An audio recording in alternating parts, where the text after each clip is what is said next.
Hey everybody, I shared a slideshow that had a few composition ideas. So the first step in this photography lesson is to actually take really good photos. So you can do a lot on Photoshop or on Pixlr.com, which is similar to Photoshop. However, step one is taking a creative photo and thinking through, how you really want this to look.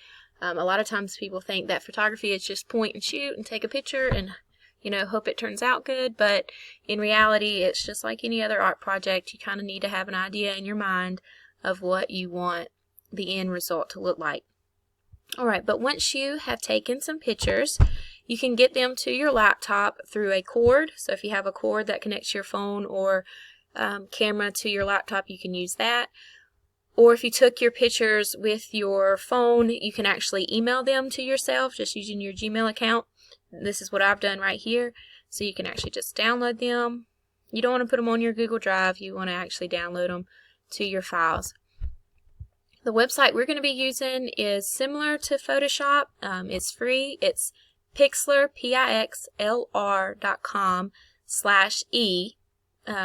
You can also type in editor at the end, but this /e is a little bit simplified.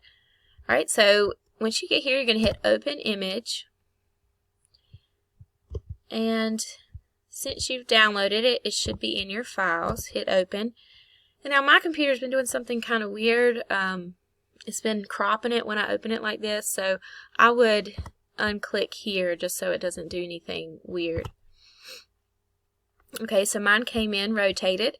If yours did this, you can go to image, image rotation, and then just rotate it as many times as you need to until it's the way you want it. Alright, on this app you have your zoom right here, okay, and then you have your history right over here, and that's where you can go back a step. So if you wanted to go back to your original file, you can go back right there. Alright. So the first thing you want to do, we talked about the rule of thirds, is just make sure that your image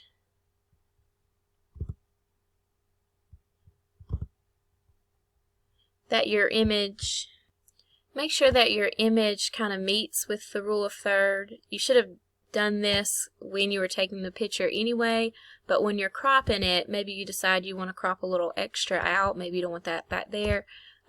Try to always align your subject matter, whatever is most important to you in that picture, whether it's the face or the full body. Align it with one of those lines, or with the corner of those lines. So hopefully you can see that there, that the lines are coming up on the screen. Alright, so there's crop. Alright, and then from there you have this adjustments where you can do a lot of things. The hue and saturation. Saturation has to do with the brightness or dullness of a color. So if you take your saturation all the way down, that's how you're going to make your image black and white. So I'm going to make mine black and white there.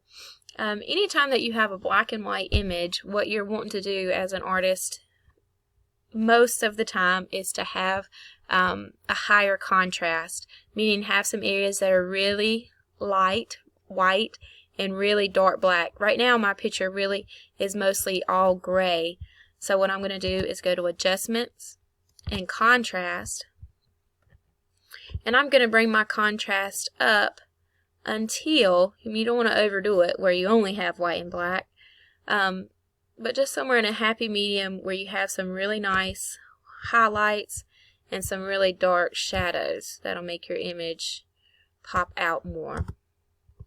Alright, a lot of times what people will do to kind of frame in their photo is to actually add a vignette, and you can do this manually, but there is a filter on here that will do it for you. So if you go here, and I know this is on a lot of your apps that you use like Instagram, but anyway, you can go all the way up if you want, but it just kind of creates a frame for your picture and allows you to focus more on what you actually are wanting to focus on. So that's my tips for creating a black and white image. When you save this image, what I would do is just title this one,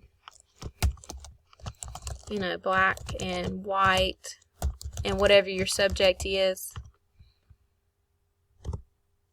and that will save that for you. And then what you can do after you've saved it is you can actually go back using your history right there, and then you can play around with adjusting it in other ways, and then try to have an interesting photo in color. Alright, so you can change your colors right there. I made it a little bit more green. You can still do the vignette filter even with a colored photo, and darken it. You just wouldn't want to do too much. It can get a little cheesy. Okay, with here I'm going to show you how to, and you can use this with a black and white image as well, but how to take things away. So let's say there was a trash can or something in your photograph, or right here in my example, this little leg. If I wanted to take that out of the photograph, what you can actually use is the clone stamp tool. So if you scroll over your tools, it'll tell you what they are. But what you're going to do on your laptop is with this clone stamp tool, if you hold down Shift, see how that gives you kind of like a plus arrow? What you're doing with that is you're picking up. So just think of it as adding. So what I'm doing right now is I'm adding this grass as my clone stamp. And right now my clone is pretty small. See, I'm just making little dots of grass. So if I want to make that bigger or smaller, then you can go here and you can actually make it a little bit larger, so that it doesn't take quite as long. So again, hold down Shift, and that's where you're picking up your your coverage, whatever you want to replace, and then you can use that to cover over, and you'll fill in. Now it'll get kind of weird, if you keep using the same stamp. So every now and again you want to, re-pick up something else so that it blends together, a little bit better, and so that you can keep playing around with it to make it neat.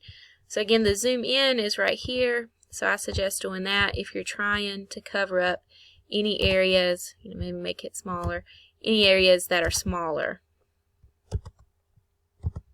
like right in there. Alright, so that's how you would take something out of an object. You can keep kind of playing around with it until it looks a little bit more natural than what mine does. Alright, so that's just a few editing tools that you can use.